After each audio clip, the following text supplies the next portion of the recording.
The woke side of the internet thinks going through someone's old MySpace account makes them part of the resistance. It doesn't. It makes you a... Colonel Alexander Vindman exposing the Ukraine fiasco. Noble. That's not you taking down the host of the Ice Capades.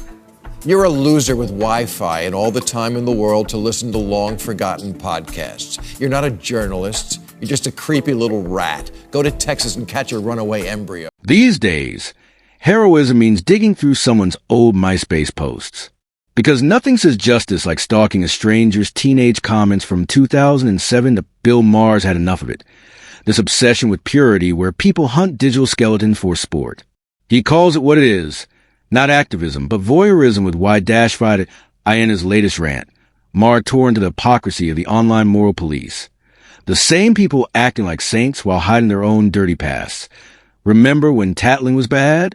Now it's a virtue. Every achievement gets followed by a scandal hunt. Someone finds an old tweet and careers vanish overnight.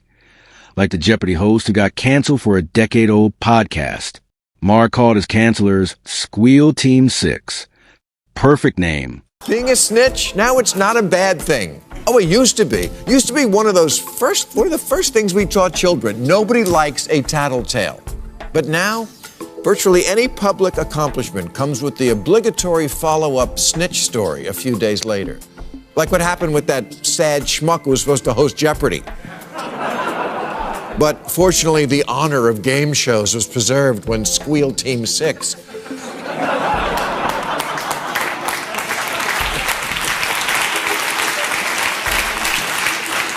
went through his old podcast and found out he once used the term whatever the that means. And the crazy part?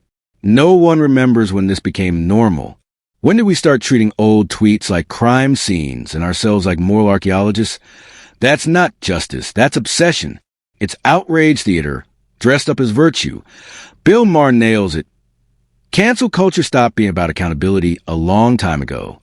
It's about humiliation, control, and the cheap dopamine hit of public shaming someone who existed before 2015. The real irony? The loudest cancelers are often guilty of the same stuff they condemn. Bad jokes, cringe opinions, maybe a few embarrassing selfies buried deep in their feeds. Take Alexi McCammon. She landed her dream job as Teen Vogue's editor, a huge win, until the mob dug up a few harmless tweets she wrote as a teenager. Stuff like, now Googling how not to wake up with swollen Asian eyes, and, ha, you're so gay. Immature? Sure. Evil? Not even close. But it didn't matter.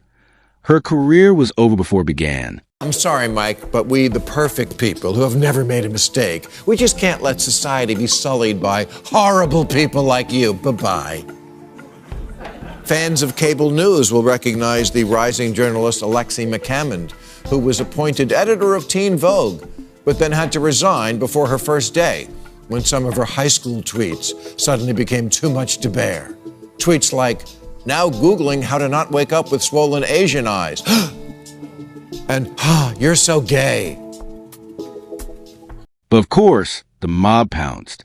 They demanded her resignation, and Teen Vogue folded faster than a cheap lawn chair. The irony? The same crowd that led the outrage, including the magazine's own senior social media manager, Christine David, wasn't so spotless either. A few days later, her own tweet surfaced. Turns out, she tweeted the N-word back in 2009. Oops. Bye-bye moral high ground. And her resignation was endorsed by the hierarchy of the magazine, including the senior social media manager, Christine David. Good for you, Christine. You helped catch the Zodiac Killer.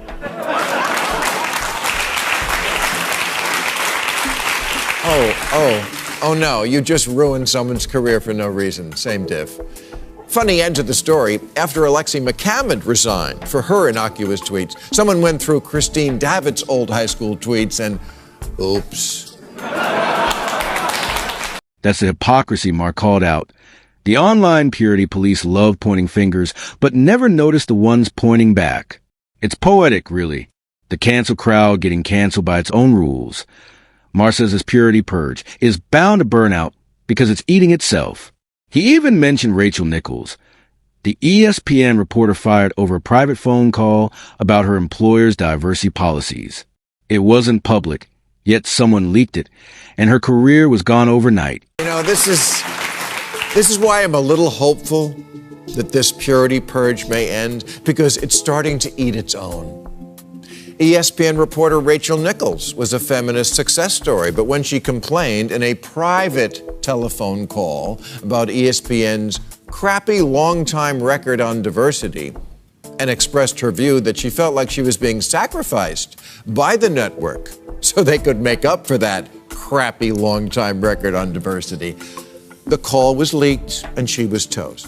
A private phone call ended her career because apparently in 2025 private doesn't mean private anymore. Everything's fair game if it gets clicks or moral points online. And Maher's right. It's terrifying.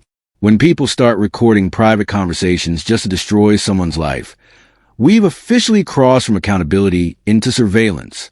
We've turned society into one giant tattletale convention where betrayal is now a virtue. He nailed it with brutal precision. Now, in addition to the fact that a person shouldn't have to love getting fired, even if it does achieve more equity, this was a private call. Does private mean anything anymore? Apparently not. Even sadder, this love of snitching seems to be one of the few areas that is now truly bipartisan. Snitch Nation isn't about what side you're on.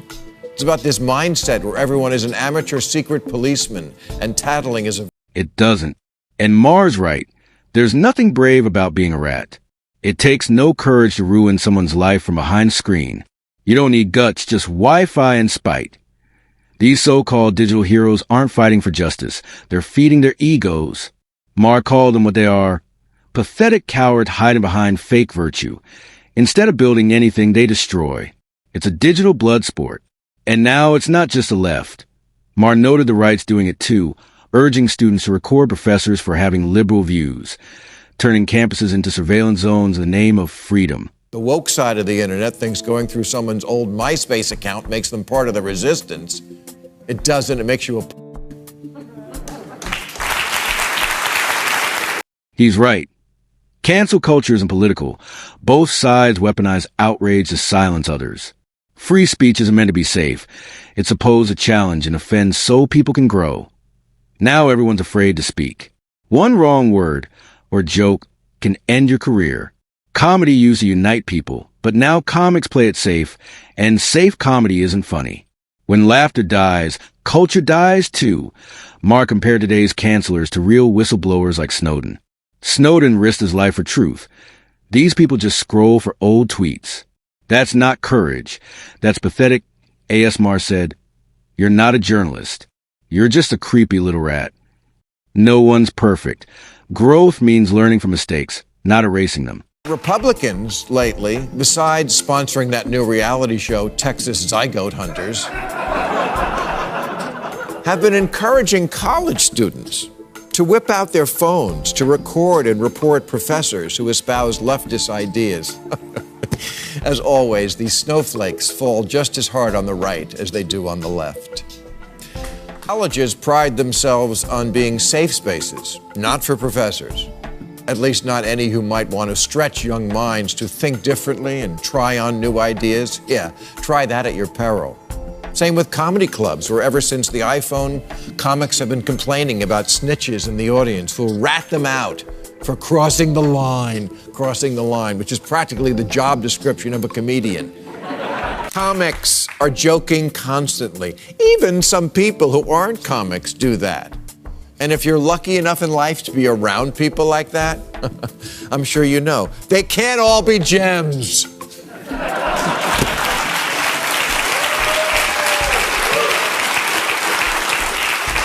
Sometimes you get the twisties, and the joke doesn't land just right.